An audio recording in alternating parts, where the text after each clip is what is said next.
Alright, I debated making this video. RULivingYou, by the way.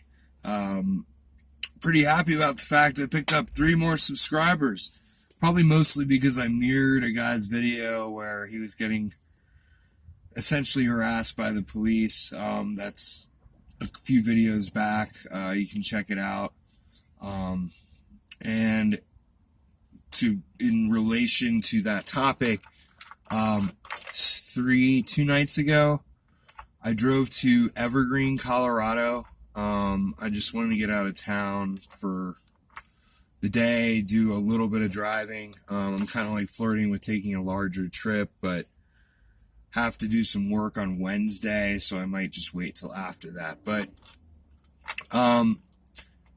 looking for a place without signage. A lot of the 74 coming out of Morrison going west through some town and then Kittredge, and then you get to Evergreen. It's kind of a windy mountain road, and I knew that basically coming into Evergreen, you drive by a lake, which is obviously frozen right now, but that was essentially in my mind kind of where I wanted to park. I pull into a turnout like for a trailhead. I'm in Jefferson County.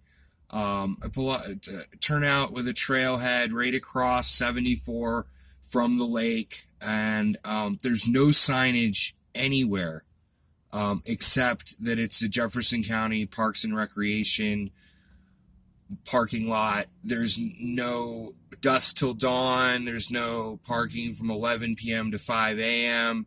There's no signage anywhere. But I know in the back of my mind that it's probably not the best place to park. And I really wish I had caught video of this, but I was just too concerned with being absolutely still and quiet. At around midnight, I wake up to a vehicle's tires crunching into the parking lot. And I just immediately think, oh, that's a cop. And he kind of turns around so he's facing my vehicle. And then he brights me with his spotlight and gets out. Comes up to the driver's side. The window is probably pretty frosted over, so driver's side, passenger side, flashlight in the vehicle, pretty quickly going around. Then he comes around to the side door, which I have some styrofoam insulation in both windows, so you really can't. It's wedged in tight enough that there's really no way to see inside. There's a few little slivers, but the way the glass is, it's got this black border on the outside. It's just, you can't see in. The rear view is a opaque tarp, like a nicer camouflage, like a vinyl tarp, like a soft vinyl tarp. You can't see through that either. It's covering both windows. He goes to the back. I think actually he knocked first. This is the first time I've gotten a knock. I've gotten flashlighted by cops, once in Blackhawk, once by a transit station, down in Denver, like South Denver, Littleton area. I was parked across the street from transit station. Never had a knock. This guy, bam, bam, bam. Sheriff's Department. Bam, bam, bam. Is anybody in there? I know through the other experiences that you can't tell if someone's in this vehicle. There are obviously some signs that indicate someone might be living in here, like the vent on top, but it actually looks like an air exchange. The size and it looks more like an air exchange for an AC or refrigerator unit than it like an industrial commercial unit than it does look like an actual vent. It's a mini max air fan. It just happens to have a look that looks more like an air exchange. And then other than that, it's a clean white van, and you have no branding. They removed the branding. It was a fleet vehicle. But they left a 24-hour service and a fire extinguisher sticker on the back of my van. I have another video where I talk about does stealth matter? Which would be the first time I got flashlighted by some transit cops, and I show you the back of my van and all that. So there are other videos where you can see what I'm talking about. So I know that it's a big question mark. My vehicle, it's not like a conversion van with big windows and um, curtains in the side or Venetian blinds or whatever. It's not a Sprinter van that's obviously been converted. It just has that question mark about it. And when I pull this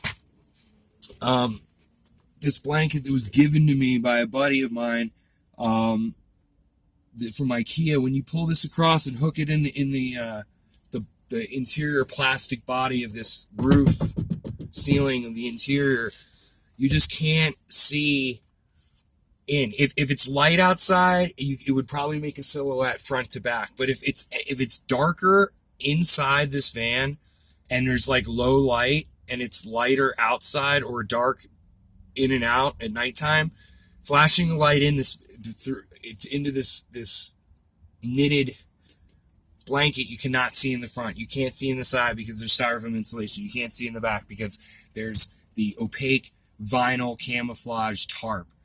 And so I just waited it out, and it wasn't even that long. Another one pulled in. He knocked again.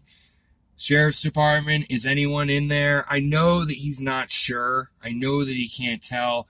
This vehicle, the fact that I'm essentially legally parked does not say no overnight parking, does not say no parking anywhere like it does on the side of 74 on the turnouts.